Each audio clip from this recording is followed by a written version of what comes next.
রাধারানীর চরণ যুগল কেন ঢেকে রাখা হয় জানেন? একদিন পূর্ণিমার রাতে নিধিবন থেকে রাধাকৃষ্ণ রাসলীলা করে ফিরে আসছিলেন।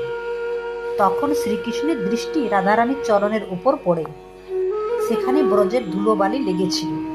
যমুনা নদীর তীরে এসে শ্রীকৃষ্ণ রাধারানীকে চরণ ধুয়ে ফেলতে বলেন, কিন্তু রাধারানী কোনো না কোনো বাহানা করে সেই কথা এড়িয়ে যাচ্ছিলেন। শ্রীকৃষ্ণ রাধারানীর আসল চরণ না ধোয়ার কারণ জিজ্ঞেস করলেন।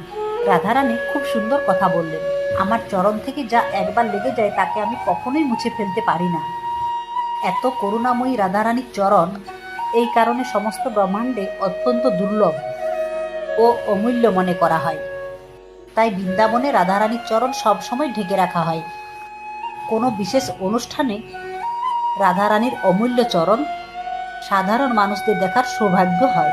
বন্ধুরা, আজকের ভিডিওটি ভালো লেগে থাকলে অবশ্যই কমেন্ট বক্সে রাধে রাধে লিখতে ভুলবেন না।